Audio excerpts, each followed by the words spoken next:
Hey guys, welcome back to the channel. It's awesome that you're tuning in. So in this video we are going to take a close look at the handheld game station. So when it comes to cheap devices from China, especially handhelds, oh boy, it's a jungle out there of different versions. And therefore I want to review them here on the channel. So consider subscribing, hit that little bell, and let's see what we're going to get in the inside. Back in the day when I started, let's say, collecting / reviewing these handhelds, oh boy, there were so many of them, and they didn't even came in a very nice fancy package what they're doing now. But I do like what they're doing over there, because it's just freaking hilarious. Enjoy high quality gaming experience. They're putting always stuff like that on a box, because with people just new to the scene, to the jungle of handhelds, it's most of the time a freaking lie. So here on the channel I just wanted to check out what are we going to get. Because, yep, I just want to see if it's any good before people are going to buy these things. Because some of them are really crappy. We're having four different colors. It's more like green, blue, yellow and the white edition. It is quite good quality cardboard. It's still very thin because it's a very cheap device and it's just a basic box. But let's take a close look. So here we're going to get the AV out cable. So let's check that out later on. And we're going to get a micro USB for the charging function. Here we're going to get the toilet paper manual like always. This is the deluxe edition. Yep, like the glossy one. And let's see, that's some basic explanation how it works, what you're going to get, and yada yada yada. Okay, let's take a close look at this device. So first of all, this thing let me remind of the Wedoit Pocket. That maybe you didn't see it before. Like this thing looks almost identical in some ways. But the first thing is like we don't have this big gigantic screen. It's very tiny. And the question remains, of course, is it any good when it comes to the quality? We're also going to open it up. Over here we're going to get the on and off switch. We're going to get a volume control. Here we're going to get the micro USB, and then we're having here the option for a CF card. It comes with 4 GB. That is the AV out function. And of course the display. We got a D-pad. The D-pad itself feels kind of nice. Got this very nice profile on it for giving some more grip. Going to get a 6-button configuration, special fighting games. Oh boy, I love it. But there is no shoulder buttons, so that is a little bit of an epic fail. Select, start, and here we're going to get the home button. But let's power it on first without the SD card inside, and let's see what happens. The display itself is in 3.5 inch, and so far I know I don't know any information about the resolution, but I would not expect it would be high. It would be something like 640 by 480. Overall, it's not an IPS, an old school LCD, but in my opinion it's not really bad, because don't forget it's a really budget product. Oh, by the way, when you boot it up without an SD card, this is what you're going to get. So this means that the software itself, the firmware, is somewhere on the main board itself, but when you don't add your SD card, or it's highly possible if this card gets corrupted, you're going to get a brick of a system because they have this special pre-configuration. We can get into the menu, normal, power settings, stuff like that. You can just change it out, nothing really fancy. Here you can see like it's for power consumption, that it saves some power, that's it. There's nothing really special over here. Let's go back to the main menu. Let's check normal settings, language, product information, let's check that. Of course it shows that there is no internal memory, so that means there is no memory whatsoever on this device, or that is going to get recognized. Factory default, and here we can choose if we want to choose the LCD or the signal output. Okay, so let's put the SD back in. Okay, so let's power it on with the SD card inside, and let's see. We're going to get the Street Fighter 5 decal. There is always something they need to rip off. And I have seen this menu before. So this menu, for the people I don't know, is similar to like the game box and other devices I've reviewed here on the channel. So when powering on, this is what you're going to get. We're going to get the thumbnails over here. By the way, you cannot change them out, and if the files get corrupted behind it, you're just done. You have a problem. You cannot use it anymore or change it out. We have a compatibility with NES, GBA, Mega Drive, Super Famicom, and of course MAME. And the settings over here that I already have seen before. And there we're going to get the battery indication, how much juice we still have inside.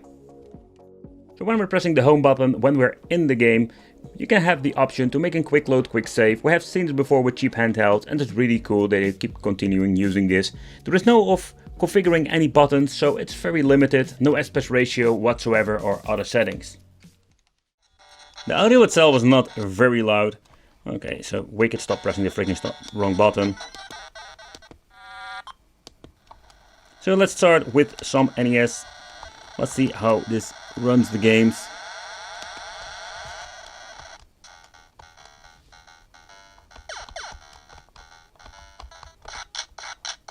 Okay, so the button configuration is completely messed up. The B is the start, which seems to be like kind of weird.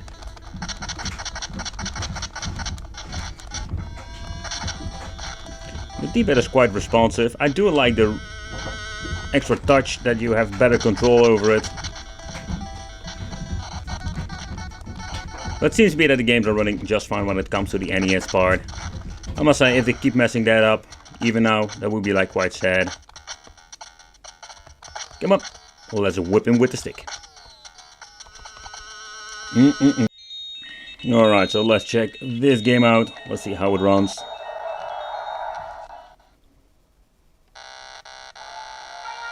But I can already hear that it doesn't run the correct speed.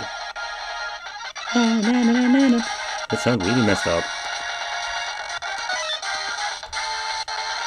Well, I just need to search my buttons. The configuration is all messed up. Alright, well, let's see if I can play. Alright, there's the analog stick. Oh boy, I can already see that. Oh man, it sounds not like it should be, and it runs really choppy. Sound effects are here.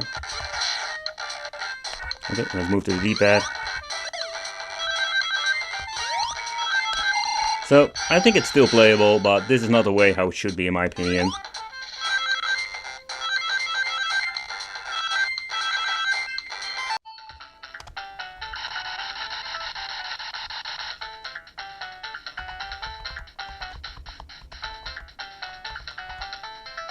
I must say that the gameplay is not that bad.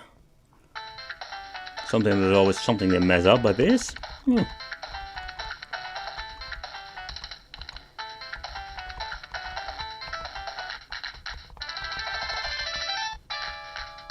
Alright, let's try the analog stick now. Let's see how it runs. How it drives. Okay, so next up, Super Nintendo. And I can say that it runs really horrible. You can hear it in the sound. And with this gameplay, it sometimes just slows down. I don't know why it is, but with the Super NES, it's always like a mixed bag. Sometimes you get quite good performance, and then out of nothing, you're going to get a lot of drops. But if you can live with it, that is what you're going to get with cheap devices like these. Help me to find it. Yes, I will. It might be dangerous. Sounds exciting. Ooh, me love some gold. Good luck. Thank you. Okay, so next up we're going to play some MAME. I think it's really cool to play MAME games on a cheap device. And sometimes you're going to get some, let's say, okay performance. Just like the basic games that you can play. And they sometimes mess it up with emulation, but now should be sounding pretty good.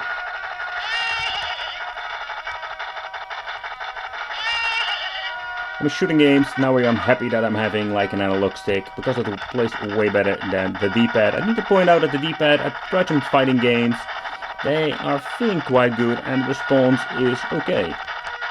But most of the time like a big problem with these cheap devices and their D-pads, that it doesn't work that well.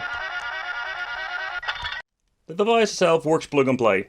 What I've already shown you in the video, you need to go to the settings and change out the signal output.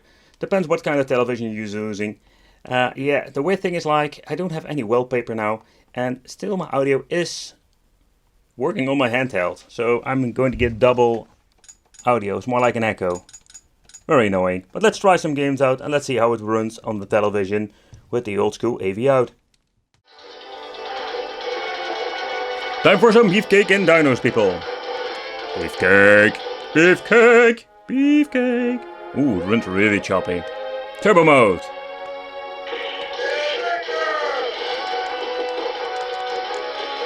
Slap him on the ground. Give him a hand bump. Ooh, that's the beefcake way. You know how the song goes. Beefcake man is here. It's gonna whoop your ass tonight. Okay, so let's try the game on the big television. Of course, the signal output is old school, so it doesn't look that great. But seems to be working just fine.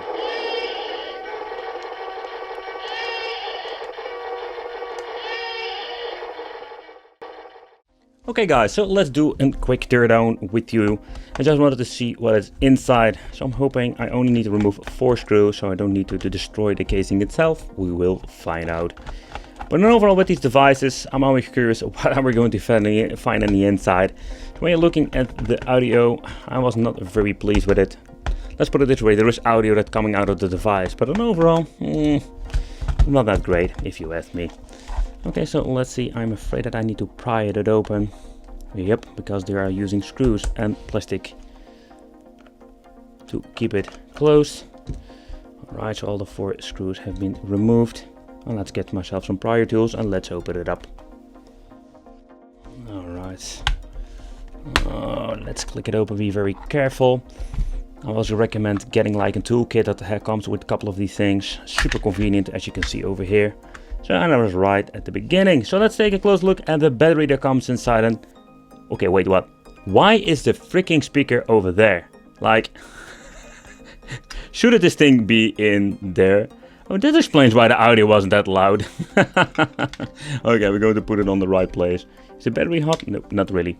Over here we're going to get a 4000 milliamp battery inside.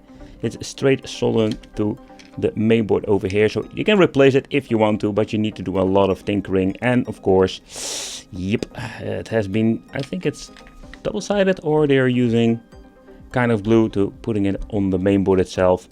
So in the inside we cannot find a lot of things. So here we have like the mainboard itself, and I can try to remove it as one.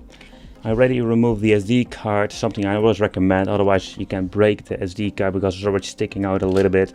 So let's remove a couple of these screws just to see if I can lift out the mainboard, so we can do a further teardown.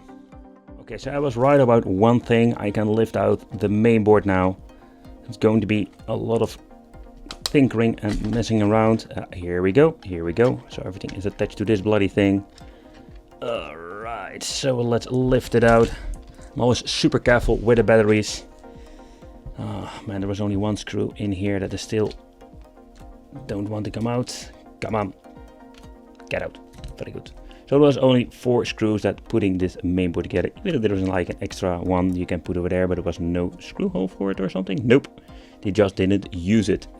Okay, they were using these very cheap, I understand, like in other reviews and YouTube videos, that these are like the cheap ones you can get. Like they are not the best membranes, so I'm not very pleased to see those over here. Okay, what can you expect from a cheap handheld? Oh yeah, right, everything falling apart. Of course, everything's falling apart. For the screen itself, they're just using this very cheap piece of plastic too. So there was no glass protector or whatever inside. So it's all cheap. So let's take a close look at this handheld.